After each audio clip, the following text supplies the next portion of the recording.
wabarakatuh. Waalaikumsalam warahmatullahi Waalaikumsalam wabarakatuh. warahmatullahi wabarakatuh. Waalaikumsalam warahmatullahi wabarakatuh. Selamat pagi semuanya. Izinkan saya sebagai moderator akan memandu presentasi kita hari ini. Di mana presentasi kita yang berjudul tentang analisis diksi inklusif dalam salah satu video pada channel YouTube Ustadz Hanana Teki. Pada penyampaian materi yang pertama yang akan disampaikan oleh Vina Ramadhani. Kepada Vina Ramadhani dipersilakan.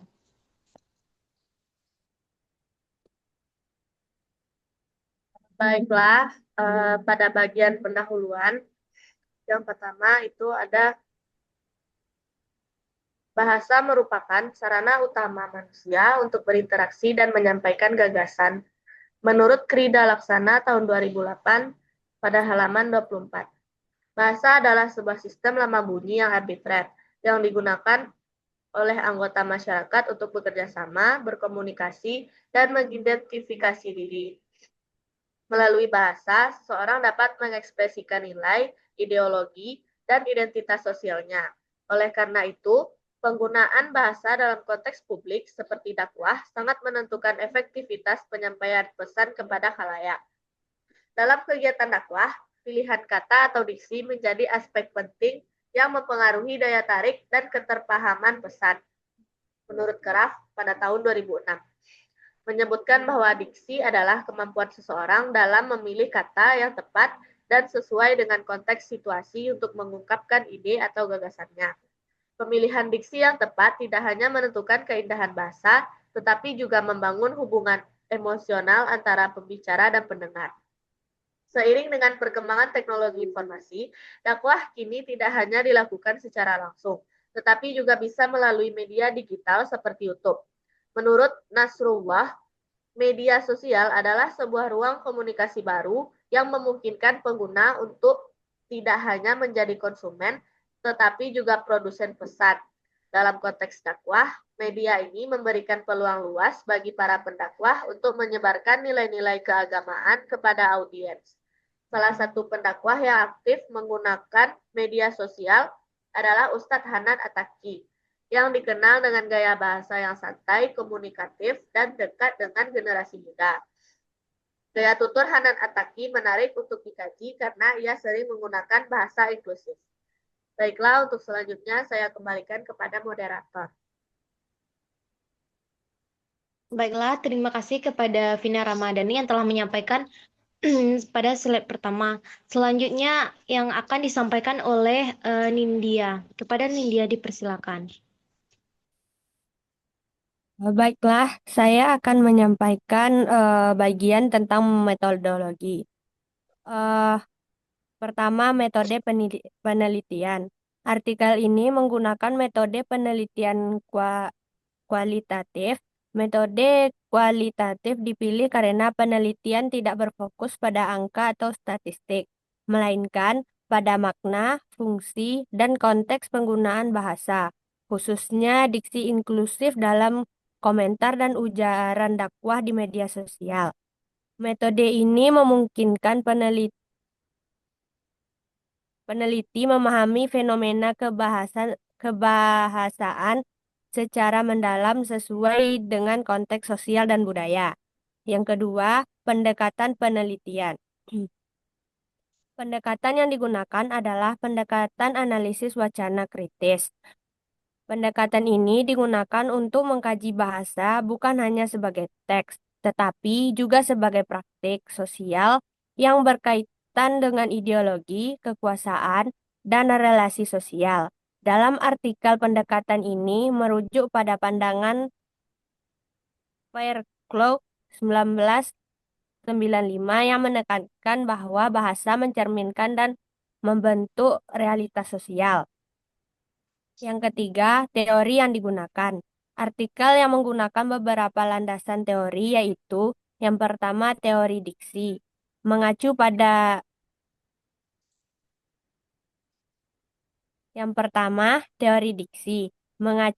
Keraf 2006. Diksi dipahami sebagai kemampuan memilih kata yang tepat sesuai konteks untuk menyampaikan gagasan secara efektif. Yang kedua, teori bahasa inklusif. Tolong dikebawahin, Kak.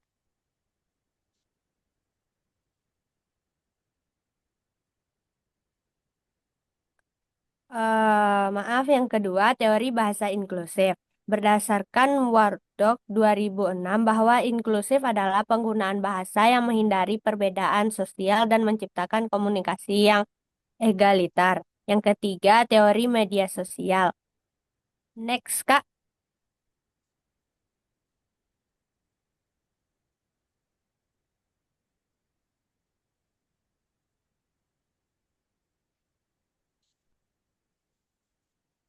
Oke, yang keempat, teknik pengumpulan data.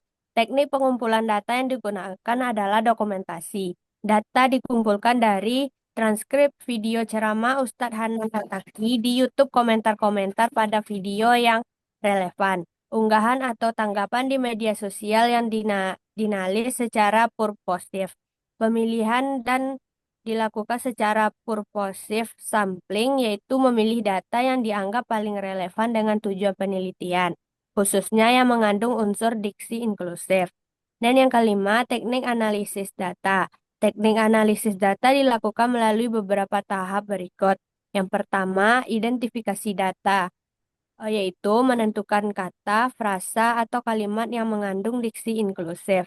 Yang kedua, klasifikasi data, yaitu data dikategorikan ke dalam bentuk-bentuk diksi inklusif, seperti diksi yang mempersonalisasi, diksi kontemporer.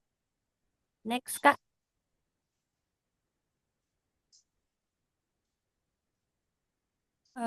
Dan diksi non-judgmental. Next, Kak.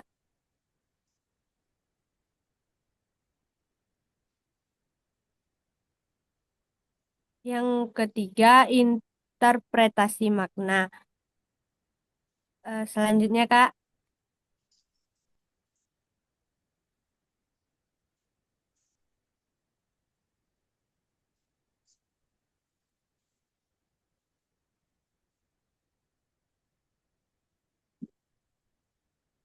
Yang di bawahnya, Kak.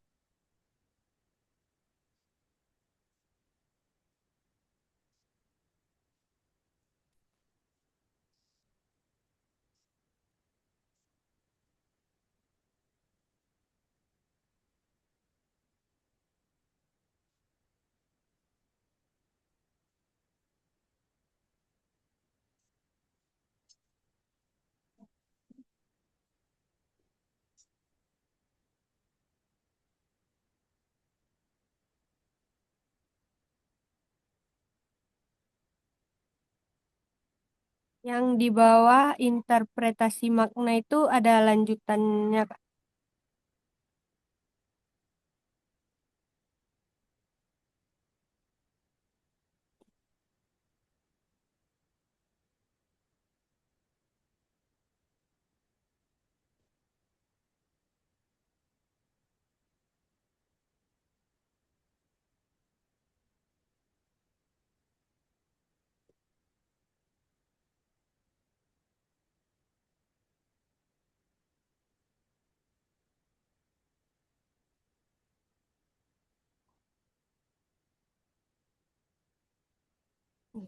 Oke, yang ketiga itu interpretasi makna, menganalisis fungsi dan makna diksi inklusif dalam konteks dakwah dan interpretasi penarikan simpulan.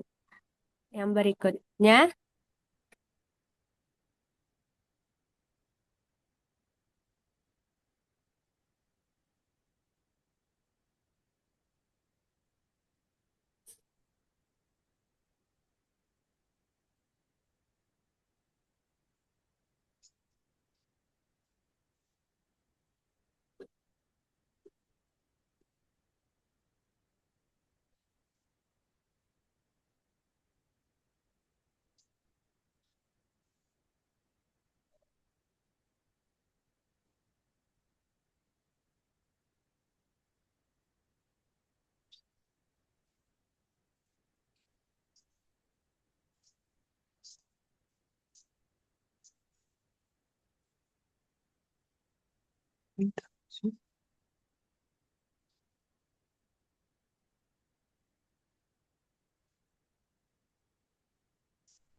Sekian dari saya kembalikan ke moderator.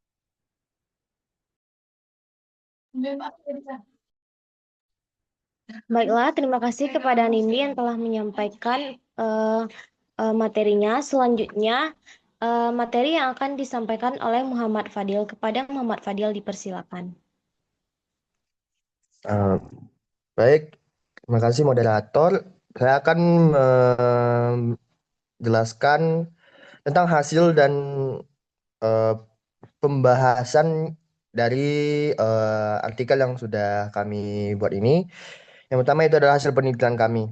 Nah, berdasarkan analisis terhadap komentar-komentar pada video ceramah Ustadz Anan Hataki di YouTube, ditemukan bahwa diksi inklusif digunakan secara dominan oleh audiens dalam mengekspresikan respon mereka.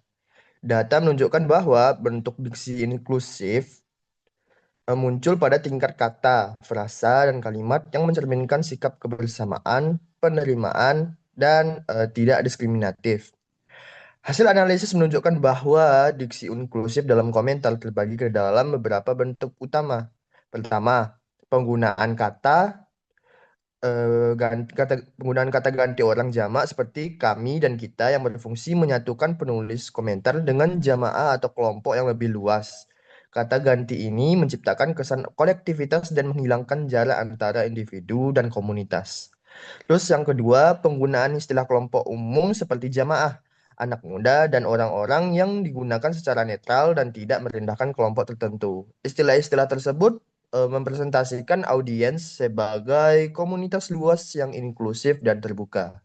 Yang ketiga, ditemukan penggunaan diksi non-judgmental yang yaitu pilihan kata yang tidak menyalahkan atau menghakimi, melainkan menampilkan kelompok tertentu sebagai subjek yang dapat berubah dan dirangkul. Hal ini terlihat dalam komentar yang menggambarkan anak muda sebagai kelompok yang sedang berproses dalam mendekatkan diri pada dakwah. Nah, selanjutnya kita masuk ke pembahasan. Pembahasan yang dimana di sini temuan penelitian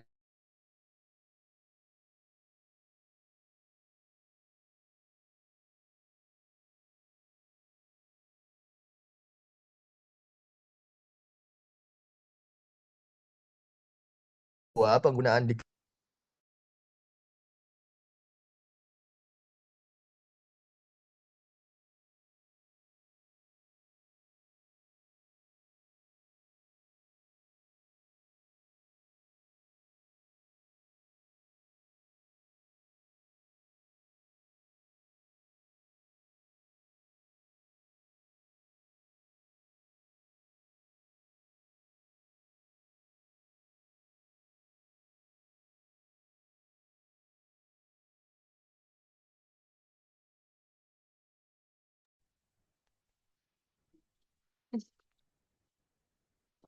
Baiklah, selanjutnya pembahasan yang akan saya sampaikan, di mana temuan penelitian ini menunjukkan bahwa penggunaan diksi inklusif dalam komentar audiens mencerminkan keberhasilan strategi komunikasi merangkul, egaliter, dan tidak diskriminatif.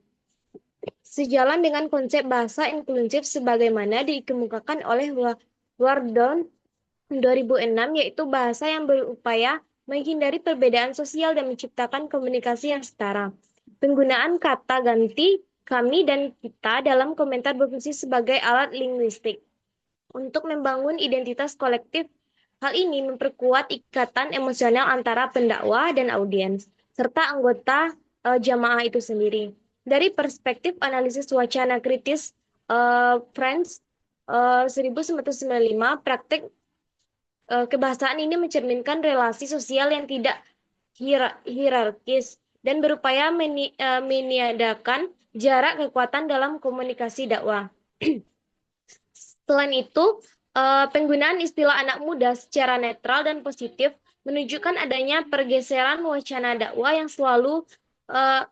yang sebelumnya uh, seiring bersifat normatif dan menghakimi. Dalam konteks ini, bahasa dakwah tidak lain memosisikan audiens sebagai objek yang kurang secara religius, tetapi sebagai subjek yang sedang berkembang. Hal ini sejalan dengan prinsip dakwah inklusif yang menekankan pendekatan persuasif dan humanis. Dengan demikian, diksi inklusif tidak hanya berfungsi sebagai sarana kebahasaan, tetapi juga sebagai strategi retoris dan ideologis yang mendukung terciptanya dakwah yang lebih relevan dengan generasi muda. Bahasa yang inklusif terbukti mampu membangun rasa memiliki, menumbuhkan empati, serta memperluas jangkauan dakwah di ruang digital seperti di YouTube. Baiklah, selanjutnya kesimpulan yang dilanjutkan oleh Muhammad Fadil.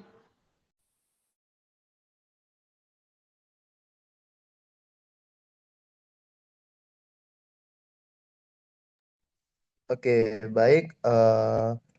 Saya akan melanjutkan kesimpulan, di mana berdasarkan hasil analisis dan pembahasan kami ini dapat disimpulkan bahwa penggunaan diksi inklusif dalam komentar pada video ceramah Ustadz Hanan Ataki di YouTube berperan penting dalam membangun komunikasi dakwah yang egaliter dan merangkul berbagai kalangan, khususnya generasi muda. Diksi inklusif diwujudkan melalui penggunaan kata ganti orang jamak, istilah kelompok yang bersifat umum dan netral, serta pilihan kata yang non-judgmental sehingga tidak menimbulkan kesan menghakimi atau diskriminatif. Penggunaan diksi inklusif tersebut tidak hanya berfungsi sebagai sarana kebahasaan, tetapi juga sebagai strategi retoris yang mampu memperkuat ikatan emosional antara pendakwah dan audiens, serta menciptakan rasa kebersamaan dalam komunitas digital. Dengan demikian, bahasa inklusif terbukti efektif dalam meningkatkan daya tarik dan keterterimaan pesan dakwah di media sosial, sekaligus menjadi dakwah lebih relevan, humanis, dan adaptif terhadap konteks komunikasi modern. Sekian kesimpulan, saya kembalikan kepada moderator.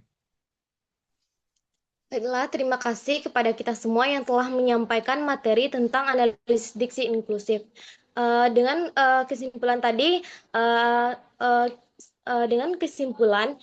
kita bisa memahami materi-materi yang disampaikan. Semoga bermanfaat bagi kita semua. Baiklah, saya tutup presentasi kita pada pagi hari ini. Saya sebagai moderator pamit undur diri.